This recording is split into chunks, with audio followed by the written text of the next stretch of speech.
Okay, Google, set a timer for 10 minutes. Sure, 10 minutes. And we're starting now. So, what exercise do I want to talk about today? So, the first one I want to talk about is the exercise number 6. That will be our next one. Okay.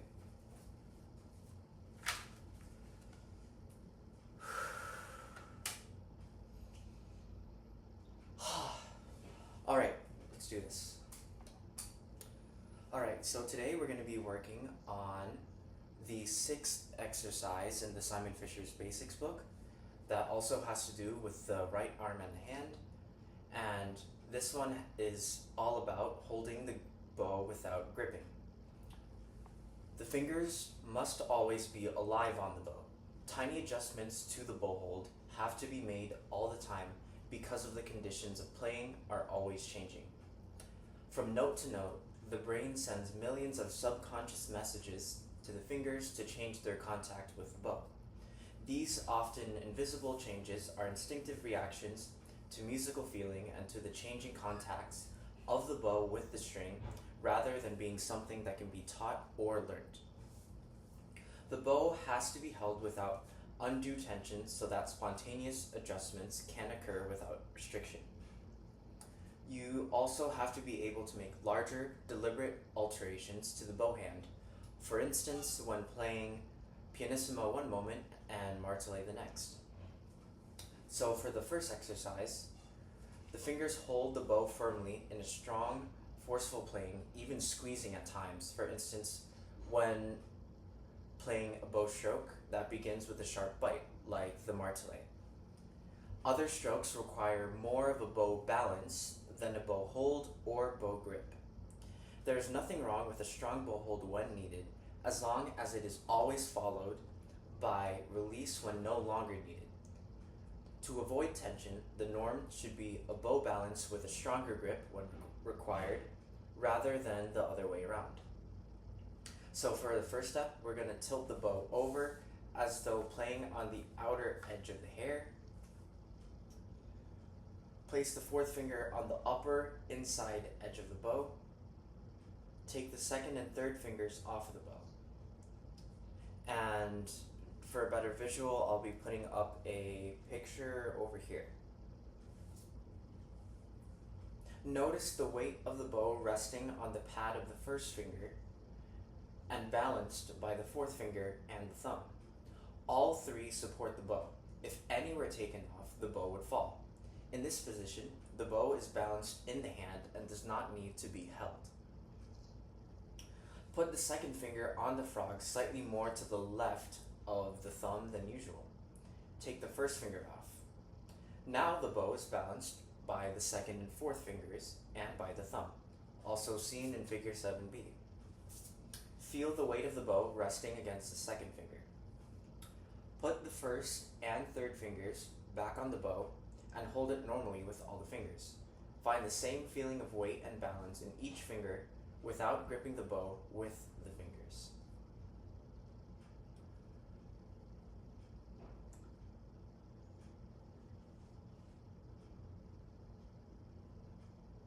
So again, we're going to place the fourth finger on the upper inner inside edge of the bow, and we're going to take the second and third fingers off.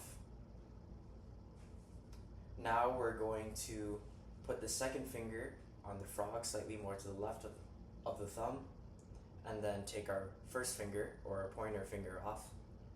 So then now the bow is held with, it's held with our pinky, with our second finger, our middle finger, and also our thumb. And then lastly, we put the first and third fingers back on again and feel that same feeling of weight and balance throughout each of the fingers without gripping the bow too hard.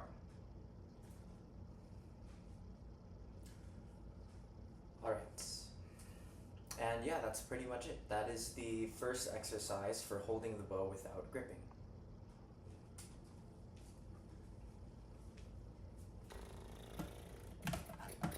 Okay, Google, How much time is left? 5 minutes and 6 seconds left. Okay, I could probably explain the other one as well.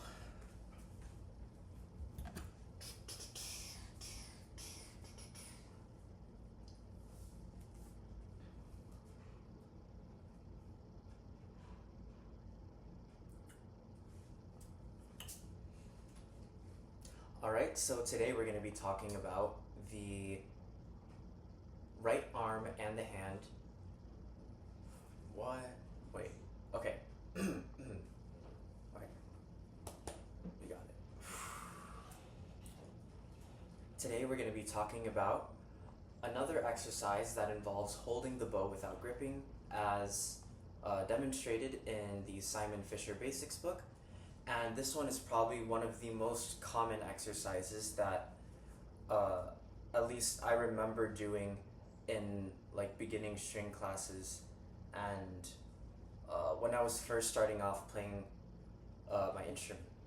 And I forgot exactly how they referred to this exercise, but it was called something like the spider crawl or something like that. But anyways, however firmly the fingers hold the bow, they should be able to move freely and flexibly. In this exercise, keep the hand quite still with only the fingers moving.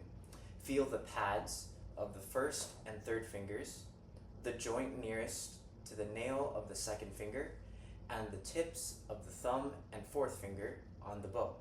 However firmly they hold the bow, the fingers can move freely and independently of the hand.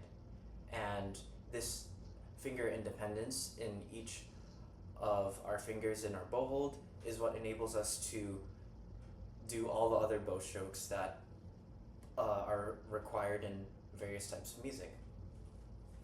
Alright, so for the first step, we're going to be holding the bow pointing up vertically, so like this. Move the tip of the bow in circles using only the fingers. As shown in figure 8, hold the bow very firmly and move the fingers as far as possible. It may be helpful to hold the right hand with the left to make sure that only the fingers move. Do the same with the bow in playing position. And then, lastly, do the same with the bow pointing to the right, bow hair above the stick.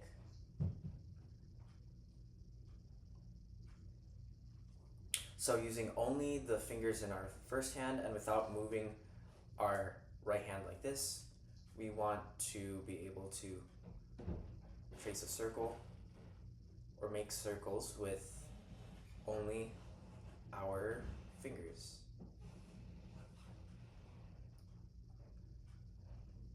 Next, we're gonna do the same with the bow in playing position. I don't really know if we necessarily need our instrument for this, but I think it might help just to help visualize the violin playing position better. So normally we'd be playing like this, and we are going to hold it, make circles,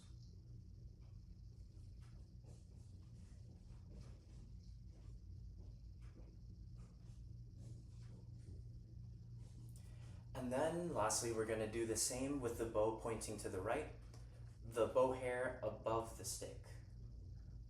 So it would be, oh wait, no, to the right. Okay, so it would look like this.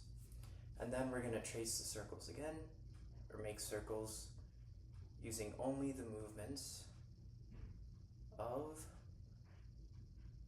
our fingers.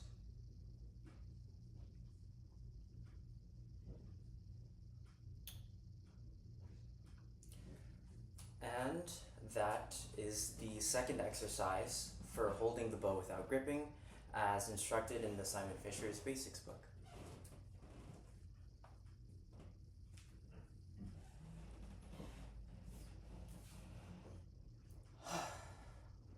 Right. So both of these make sense. It's just so we recorded this one. We recorded this here, and we recorded this one here. Okay. Nice.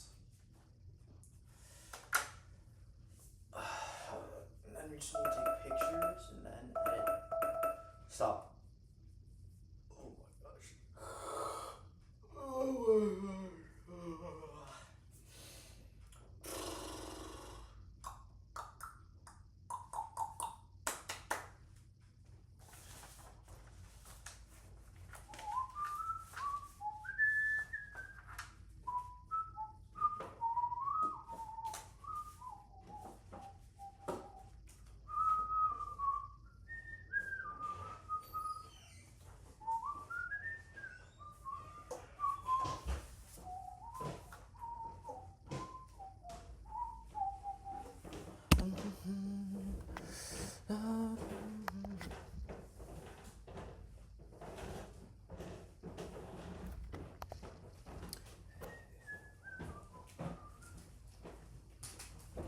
Alright, so today we're going to be doing the E major arpeggios, and the first step in order to figure out the intonation and everything, I think, is to use our guide notes, or to find the guide notes that we need in order to accurately shift up and down the arpeggio sequences.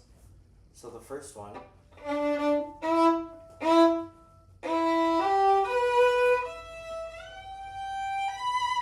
so the shift up from the first finger on E in the A string all the way up to G natural, we don't really have to use a guide note because the finger we're shifting on is the finger that we are going to need in the next, or it's the finger we need for the next note. So this one, I guess it would count as a guide note, but we would play it normally too.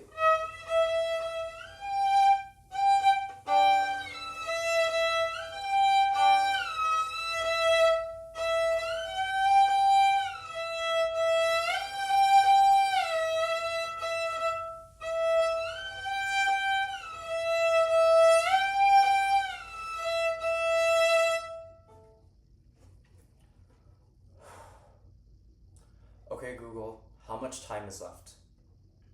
Sorry, I don't understand. Okay, Google, set a timer for 10 minutes. Okay, 10 minutes. Starting now.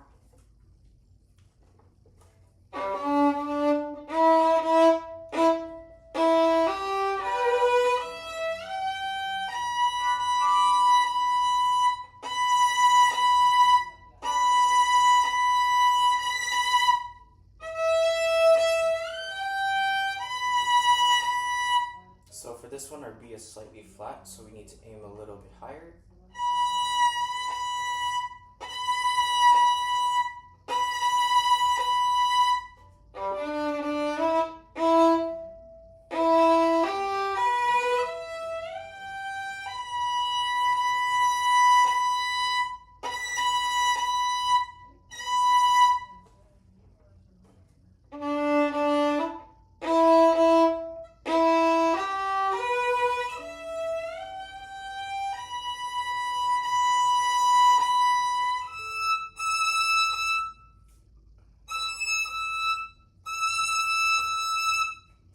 And we need to go from second finger, E, all the way up to first finger, what is that? That's E, F, and then to G natural. And we're going to be shifting on 2, so, and we're landing here. So our guide note would be A.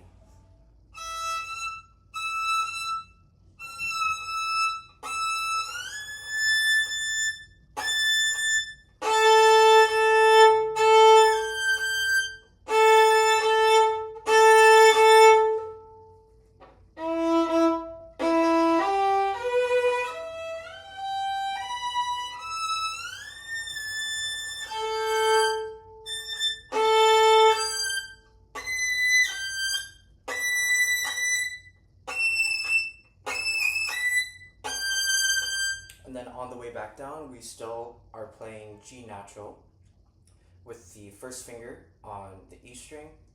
And our guide note down, since we're using our first finger, our guide note would be just B. So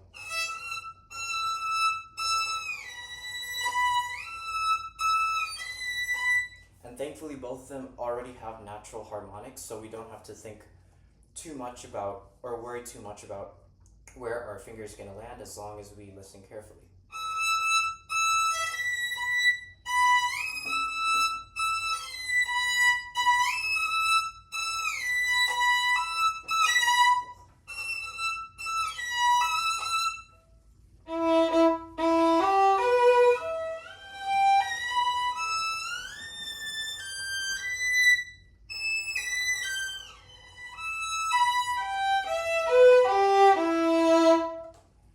And with the next arpeggio, the only thing that changes is that all of our G naturals from the previous one are now raised by half step. So we have G sharp, and we also have E sharp. Also, and harmonically, that would be D sharp or E flat.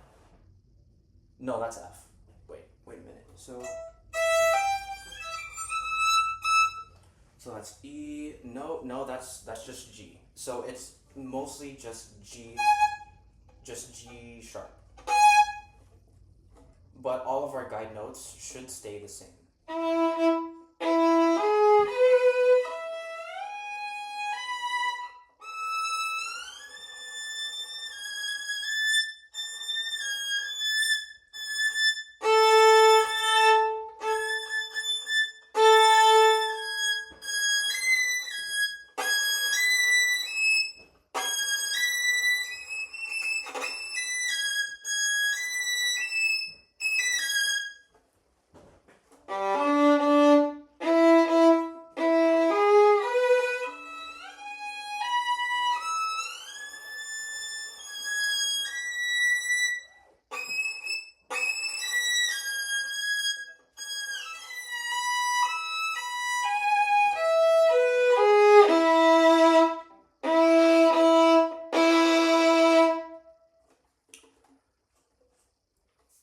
Okay, and then the next arpeggio sequence.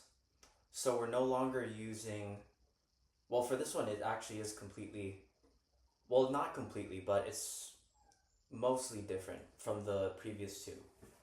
So our guide notes would be, the first one is still the same. So you start on E, and then we have G sharp, and then C sharp,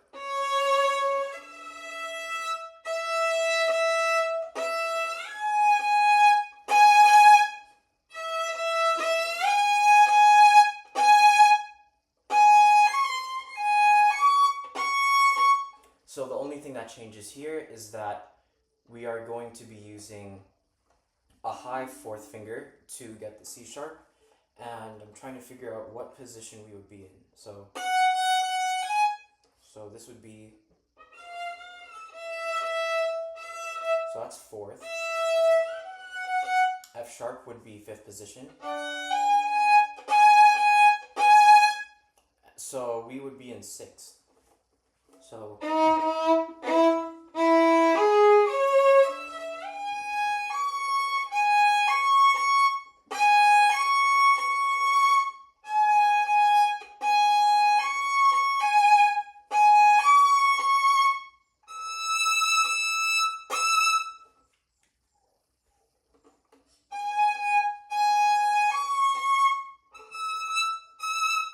and then we still end up with the second finger on E, and our guide note here would still stay the same. So we'd shift up from E all the way up to, I think that would be A again. But this time, instead of landing on G natural, we would be landing on G sharp. So on the lower octave, it would sound like this. Okay, so we have E. So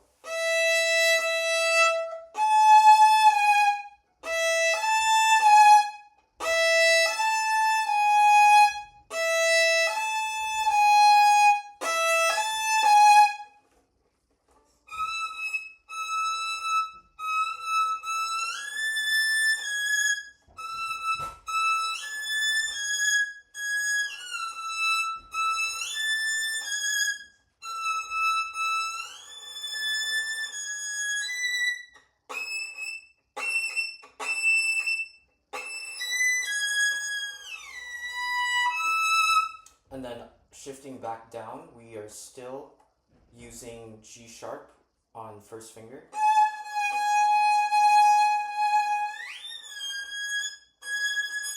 And then we'd shift down to B, so we'd end up in fourth position again.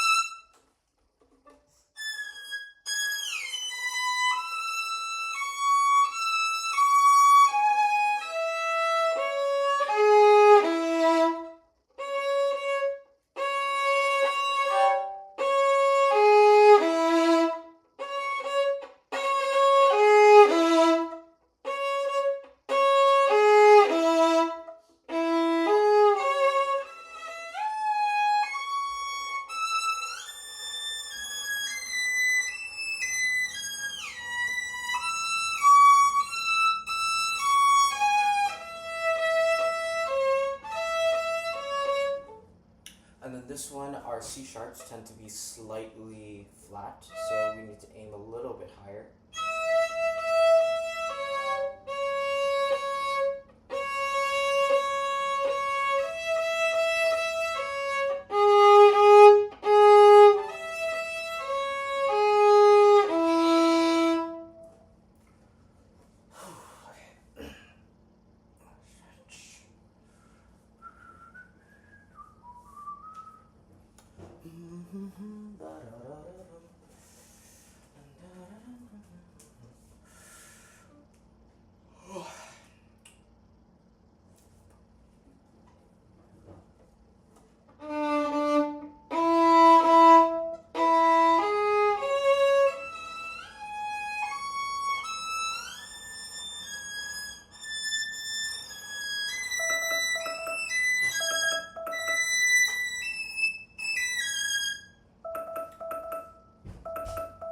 Stop.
So we spent about 10 minutes on Simon Fisher exercise 6 and 7, and then we spent another 10 minutes on the arpeggio sequences.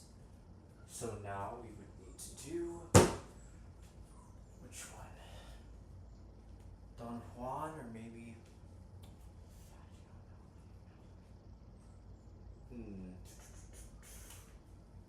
what would be good?